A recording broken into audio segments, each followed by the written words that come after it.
During the final month of 1943, the Imperial Japanese Army General Staff Second Bureau issued a strategic assessment that turned out to be disastrously inaccurate.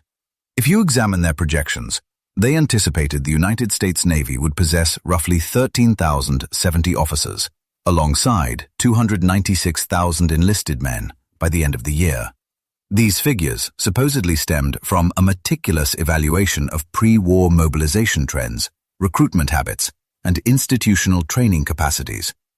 Surprisingly, Imperial analysts monitored the construction of American vessels with astonishing precision, knowing exactly how many aircraft carriers, destroyers, and submarines were slated to join the fleet. However, they completely bungled a far more crucial metric, possessing absolutely no clue regarding the true volume of manpower actively operating within those very ships. The genuine statistics were downright staggering, exposing a massive discrepancy that doomed Imperial strategy. By the time that December rolled around, the United States Navy actually commanded 219,279 commissioned leaders, 120,472 officer candidates, and an overwhelming 234,343 enlisted personnel, bringing their collective might to roughly 2.4 million individuals. In stark contrast, Japan's analysts had projected a mere 309,000 total servicemen, resulting in a staggering miscalculation ratio of 7.6 to 1. Consequently, Japanese commanders formulated their entire war effort, believing they were clashing with a maritime force maybe double their own size, while they were genuinely confronting an adversary possessing 7 times the manpower they had anticipated. This singular analytical blunder ensured that every imperial presumption regarding American supply chains, combat momentum, and reinforcement potential was inherently flawed. This monumental error originated from a profound societal prejudice embedded within the imperial ranks. At the onset of the Pacific conflict, Major General Okamoto directed the Army General Staff Second Bureau, yet his intelligence apparatus entered the global war equipped with merely 20 officers and 20 enlisted men dedicated to evaluating overseas armed forces. Furthermore, their primary surveillance target had historically been the Soviet Union, leaving a scant 2 or 3 specialists to evaluate aerial threats. Educational institutions like the Army War College offered negligible instruction in espionage or data analysis, as their martial doctrine heavily prioritized frontline combat and tactical superiority. Gathering intelligence was widely dismissed as a peripheral duty, frequently delegated to subpar soldiers rather than the brightest military minds. Consequently, when the Empire desperately required a thorough evaluation of America's industrial and demographic mobilization, it critically lacked both the human resources and the specialized knowledge to execute the task effectively. While Imperial agents had thoroughly scrutinized the British and American fleets prior to the hostilities, their investigations were almost entirely confined to naval maneuvers, vessel architecture, and armada configurations. Virtually nobody of consequence paid any attention to the rapid expansion of Western shipbuilding facilities, the massive drafting of civilian crews, or the evolution of instructional methodologies. The very notion that the United States could radically overhaul its framework for cultivating military personnel simply never crossed the minds of Japanese strategists.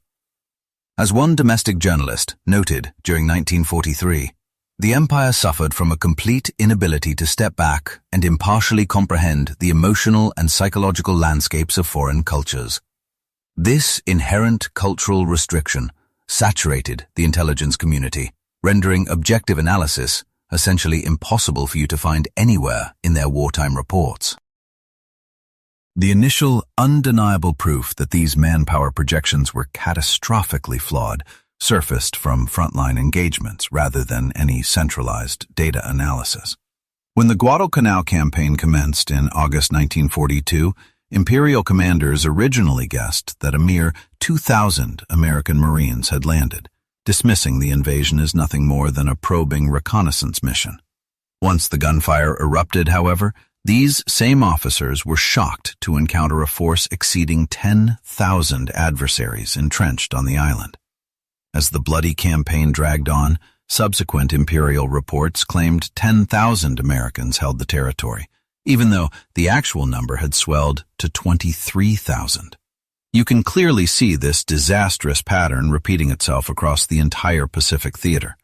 For instance, imperial analysts believed General Douglas MacArthur commanded 25,000 troops on the Bataan Peninsula, entirely missing the 80,000 defenders actually stationed there. They similarly misjudged the British garrison defending Singapore as 30,000 instead of 85,000, and drastically undervalued the Midway defenders, projecting 750 personnel and 60 aircraft when the outpost truly harbored 3,027 men and 121 combat plans. Logically, such glaring discrepancies on the battlefield should have provoked a sweeping re-evaluation of America's true martial strength. Yet no such reckoning occurred.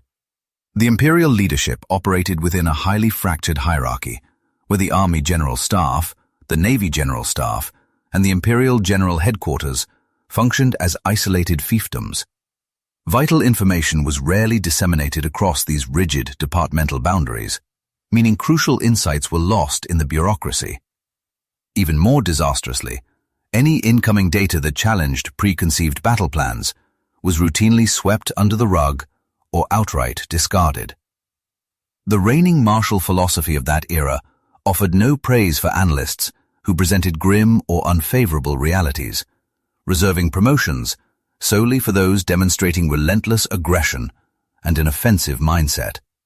Warning superiors that the opposing forces were vastly larger than expected was quickly branded as cowardice or defeatism. Ultimately, what the imperial espionage network completely overlooked was the sheer magnitude of the American preparatory apparatus. When the bombs fell on Pearl Harbor on December 7, 1941, the United States Navy was actively instructing roughly 6,000 raw recruits at Naval Station Great Lakes, located near Chicago, Illinois. Situated on the shores of Lake Michigan, hundreds of miles from any ocean coastline, this specific installation was destined to become the premier assembly line for American maritime personnel. Just 6 months following the surprise attack, this inland facility boasted 68,000 trainees, and by September 1942, that number surged to an astonishing 100,000 sailors learning simultaneously. The compound ballooned to cover 1,600 acres, where over 700 educators facilitated uninterrupted instruction cycles right up until the Japanese surrender in August 1945. Naval Station Great Lakes independently produced over 1 million qualified sailors, meaning this solitary inland base churned out more manpower than the entire Japanese Navy commanded at the height of its power. Because this bustling hub was nestled deep within the continental interior, safely beyond the maximum range of any imperial aircraft, Japanese reconnaissance never even knew it existed. While pre-war documentation alerted enemy intelligence to the facility's presence, these analysts possessed no means to monitor its explosive wartime growth. Their calculations relied entirely on the installation's original peacetime limits, which accommodated a peak of around 20,000 individuals. Foreign observers simply lacked the conceptual framework to anticipate that the United States would rapidly erect temporary shelters, repurpose civilian infrastructure, and implement round-the-clock shifts to handle 5 times the intended volume of recruits. And yet, the massive expansion at Great Lakes represented merely the opening phase of a much grander strategy. Throughout the conflict, the United States Navy engineered 4 completely novel, large-scale training installations, all constructed from the ground up to facilitate urgent military mobilization. The Naval Training Station Samson launched operations in New York during 1942 with the capability to manage 20,000 incoming trainees at once, while the Naval Training Station Farragut emerged within an isolated Idaho mountain valley in September 1942. Ultimately preparing almost 300,000 sailors before its decommissioning in 1945. Furthermore, the Naval Training Station Bainbridge, commenced activities in Maryland during October 1942. Each sprawling complex utilized incredibly swift building methodologies and remained entirely invisible to Japanese intelligence networks. Because these sprawling encampments were entirely absent from peacetime registries and materialized far too swiftly for conventional espionage to monitor, they remained perfectly hidden within regions completely inaccessible to foreign surveillance. However, as you dig into the historical record, you will discover that this catastrophic failure of enemy reconnaissance extended far beyond mere boot camps, particularly when the United States Navy unveiled the V-12 program in July 1943. This groundbreaking collegiate initiative transformed officer preparation by seamlessly integrating a rigorous military curriculum across 131 university campuses spread throughout the nation. The initiative conscripted recent high school alumni alongside current undergraduates, placing them on active duty status as apprentice seamen while funding their advanced technical education, ultimately granting them officer commissions upon their academic completion. In the remarkably brief window spanning from July 1943 to June 1946, upwards of 125,000 individuals completed this intensive academic pipeline. Consequently, this solitary educational pathway generated a larger contingent of commanding officers than foreign adversaries believed the entire American naval force possessed in total personnel, thriving within the prestigious halls of Harvard, Yale, Princeton, Notre Dame, Cornell, Northwestern, and countless other esteemed institutions. Enrollees immersed themselves in rigorous coursework covering engineering, maritime navigation, telecommunications, and international linguistics, residing in traditional dormitories that had been drastically repurposed into strict military barracks. Although these recruits shared lecture halls with ordinary civilian scholars, they remained bound by stringent martial law, fueling a relentless assembly line capable of yielding thousands of highly skilled technicians with each passing semester. While overseas analysts were certainly aware of American universities and their modest reserve officer corps programs, they fundamentally failed to grasp that the United States had weaponized its entire higher education apparatus into a colossal, undetected military training engine.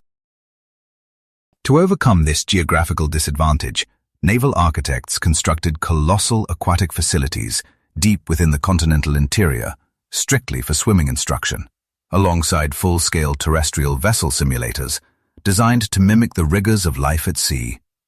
By authoring universally standardized educational literature applicable across any installation, the military effectively industrialized human development with the exact same ruthless efficiency they applied to their munitions factories. For instance, a single cohort at the Great Lakes compound featured 1,000 enlistees absorbing standardized lessons under uniform timetables and utilizing identical gear, ensuring a consistent, reproducible output of capable seafarers. Even if these newly minted graduates possessed slightly less individual finesse than their veteran foreign counterparts, their true strength lay in their sheer volume. For every 1,000 men deployed, you must realize that another 1,000 were already surging through the pipeline directly behind them. As the latter half of 1943 approached, this relentless domestic manufacturing of maritime personnel achieved truly monumental proportions, with the Great Lakes Center discharging fresh cohorts every few weeks. Simultaneously, the V-12 initiative was minting hundreds of commanding officers each academic term, while dedicated vocational academies churned out an endless supply of essential radar analysts, sonar operators, fire control experts, and communications specialists. This unstoppable conveyor belt of talent operated without pause, constantly accelerating, because the increasing volume of trainees directly correlated with a rapidly expanding pool of qualified educators. Top-tier graduates immediately transitioned into teaching roles, and newly minted technical officers stayed behind to instruct the subsequent wave, creating a brilliantly self-reinforcing cycle that expanded at an exponential rate. Meanwhile, the Imperial fleet grappled disastrously with attrition, a crisis cemented following the catastrophic Battle of Midway in June 1942, which abruptly annihilated 4 irreplaceable fleet carriers alongside the elite aviation squadrons stationed upon their decks. The fundamental concept that the United States possessed the capability to function on such an astronomical level simply did not align with imperial preconceptions regarding the mechanics of armed force development. You can trace the undeniable breaking point where this catastrophic disparity in personnel could no longer be ignored directly to the Marianas Campaign of June and July 1944. During this pivotal offensive, American battalions unleashed an overwhelming torrent of force against the strongholds of Saipan, Tinian, and Guam. The island garrisons defending those territories reported being completely paralyzed by the astonishing volume of hostile infantry pouring onto their beaches. The defenders faced an unyielding onslaught, characterized by endless waves of amphibious transports, legions of heavily armed Marines, relentless naval bombardments, and continuous aerial assaults that offered no respite. No matter how fiercely the entrenched garrisons fought back, the enemy's logistical machinery continued to function without the slightest hesitation. Panic-stricken commanders stationed on Saipan transmitted frantic dispatches back to the capital, characterizing the invading armada as a behemoth that far exceeded their most pessimistic projections. Consequently, once the Marianas were definitively lost, the Naval General Staff in Tokyo was finally compelled to authorize a thorough, sweeping reassessment of the adversary's true martial capacity. Finalized in September 1944, this comprehensive audit delivered a sobering verdict. All prior calculations regarding the manpower of the opposing forces had been disastrously inaccurate. By meticulously analyzing battlefield observations, intercepted radio traffic, and the vast logistical networks demonstrated in active combat, the updated report concluded that the United States Navy actually boasted a troop strength hovering between 1.8 and 2.2 million individuals. This staggering revised figure represented a force nearly 6 times larger than the erroneous approximations that the High Command had stubbornly clung to since 1942. Consequently, the authors of the audit urgently advised a complete overhaul of all overarching strategic doctrines to accurately reflect the enemy's vastly superior troop concentrations and supply capabilities. Ultimately, however, these critical recommendations were never translated into meaningful action, as the window for strategic correction had firmly slammed shut. By that fateful autumn of 1944, the Empire had already suffered catastrophic defeats in the most pivotal clashes of the Pacific conflict. Their premier naval armada had been decisively crushed during the Battle of the Philippine Sea, while a relentless campaign by hostile submarines had systematically annihilated their crucial merchant fleets, rendering their broader tactical position utterly unsalvageable. Acknowledging that the opposition fielded 2 million naval personnel, rather than the assumed 300,000, did absolutely nothing to alter the grim reality that dominance over the Pacific had already slipped from their grasp. While this monumental failure of espionage carried profound repercussions, those fatal consequences were already irreversibly cemented by the time the High Command finally comprehended the magnitude of their error. If you look deeper, you will find that the systemic flaws responsible for this catastrophic oversight were intrinsically woven into the very fabric of the imperial martial culture. Within that rigid command structure, those tasked with gathering and analyzing information occupied a distinctly subordinate status, commanding very little respect. The brightest and most capable officers were invariably funneled into prestigious combat leadership roles or prominent strategic planning divisions. Consequently, data analysis was fundamentally marginalized as a mere auxiliary duty rather than a vital cornerstone of warfare. Because of this dynamic, even on the rare occasions when analysts detected glaring flaws in troop estimates, they possessed absolutely no institutional leverage to mandate corrections against the stubborn wishes of frontline generals who desperately preferred to envision a weakened adversary. Furthermore, the various branches of the armed forces operated in an environment plagued by intense internal competition and a paralyzing lack of mutual cooperation. The Army and the Navy maintained entirely distinct espionage apparatuses that almost never engaged in the productive exchange of vital discoveries.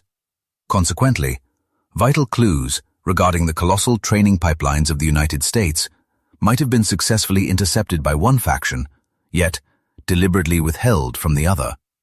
This deeply fractured architecture ensured that even when accurate fragments of intelligence were successfully acquired, they were never synthesized into a cohesive, actionable mosaic capable of inspiring a shift in grand strategy. This catastrophic collapse in situational awareness was further amplified by a pervasive culture of confirmation bias, firmly entrenched at the absolute zenith of the military hierarchy. The architects of the empire's war machine had successfully deluded themselves into believing that the American Republic lacked the fundamental fortitude required to wage a protracted, grueling conflict. They confidently theorized that the opposing society was excessively self-centered, overly obsessed with opulent living, and far too fractured by cultural and geographic divides to successfully unite for a total war effort. As a direct result, any data that contradicted this comforting illusion was instinctively discarded as inherently flawed or deceitful. The highest-ranking officials simply digested the information that validated their preconceptions, deliberately ignoring any concrete proof that threatened their established worldview. The profound depths of this institutional delusion were ultimately laid bare during the post-war interrogations conducted by the victorious occupation forces. When the triumphant investigators finally articulated the true, staggering dimensions of domestic initiatives like the V12 system or the massive expansion of sprawling installations like Great Lakes, the defeated officers were left in a state of absolute, unfeigned disbelief. Even when confronted with irrefutable documentary proof, certain individuals initially dismissed the staggering statistics as pure fiction. The very idea that the United States could successfully prepare millions of troops within a mere handful of years entirely contradicted their established views on military operations. During a 1946 interrogation, a former Japanese intelligence official confessed that any wartime claim of an American naval force exceeding 2 million personnel would have been immediately discarded as absurd propaganda. While the enemy acknowledged the United States possessed the manufacturing infrastructure required to construct massive fleets, they viewed the logistical miracle of recruiting, instructing, and deploying that many sailors as an absolute impossibility. Paradoxically, United States intelligence agencies committed the exact opposite error across various operational theaters. Throughout 1942 and the beginning of 1943, analysts in Washington routinely exaggerated the military prowess of the Japanese Empire, projecting inflated numbers of aircraft, veteran aviators, and supply chain resilience. Consequently, Allied commanders frequently drafted their tactical blueprints under the assumption that they were confronting a vastly superior adversary. This inherent cautiousness ultimately preserved countless troops, ensuring that Allied divisions entered combat scenarios with meticulous planning, staggering material advantages, and a healthy respect for their foes. Conversely, the Japanese habit of undervaluing United States military capacity birthed a series of strategic directives rooted entirely in delusion, meaning that by the time reality set in, course correction was impossible. This catastrophic intelligence failure regarding troop levels produced a devastating secondary effect that High Command completely failed to predict.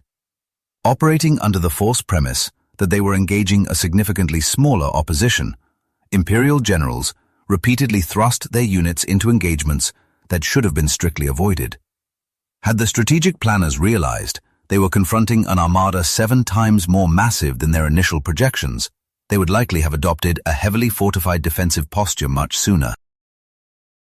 A more accurate assessment might have revealed that any definitive naval clash would naturally benefit an opponent wielding staggering numerical dominance and an inexhaustible supply of reinforcements.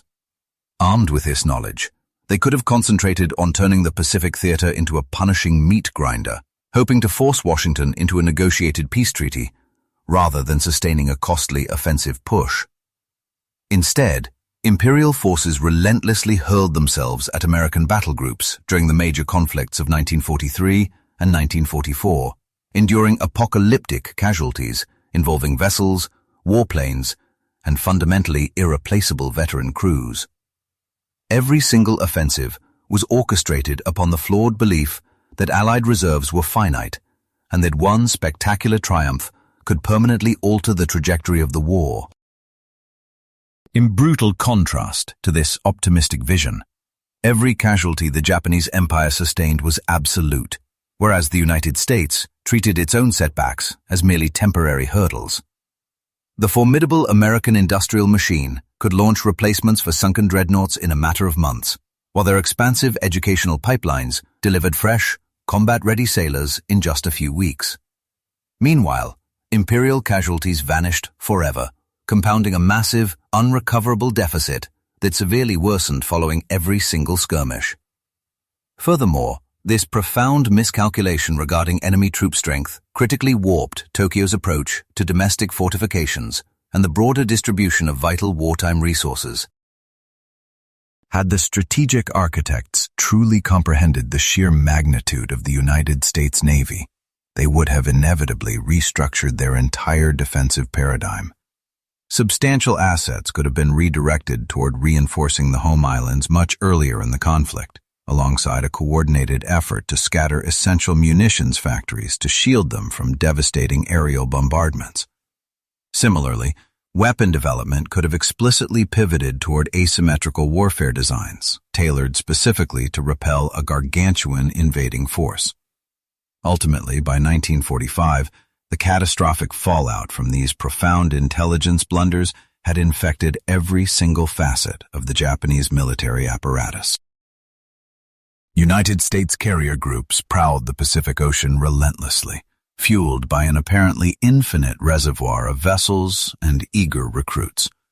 Whenever a warship required extensive repairs or technological upgrades, a fully equipped substitute immediately took its place on the front lines, just as exhausted veterans were seamlessly swapped out for energized new arrivals. This punishing, relentless rhythm of combat operations proved utterly impossible for the Imperial Navy to replicate. While the Japanese Armada found itself hopelessly crippled by a simultaneous shortage of functional warships and competent mariners, the opposing Allied fleets operated completely unburdened by such logistical limitations. The historical narrative of how Tokyo misjudged Allied maritime manpower by a staggering ratio of 7-1 ultimately serves as a cautionary tale regarding systemic dysfunction, cultural arrogance, and the fatal trap of confirmation bias. The Empire's information-gathering agencies initiated hostilities while suffering from severe personnel shortages, inadequate instruction, and a glaring lack of respect from the broader military leadership. Consequently, these departments fixated heavily on familiar tactical minutiae, remaining completely blind to massive strategic shifts that fell outside their traditional ideological paradigms.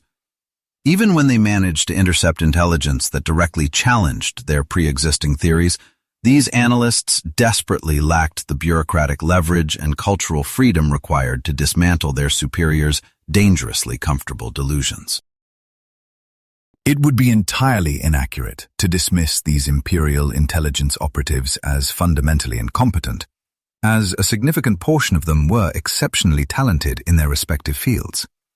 For instance, they monitored the construction schedules of United States shipyards with chilling precision, and accurately forecasted manufacturing yields across numerous vital sectors. However, they disastrously overlooked the human element of this massive mobilization effort, failing to anticipate that Washington would systematically convert its entire civilian educational apparatus into a sprawling military training network. The imperial brass simply could not fathom that a Western society, which they heavily derided as soft and selfishly individualistic, possessed the capacity to unite millions in a singular, coordinated endeavor.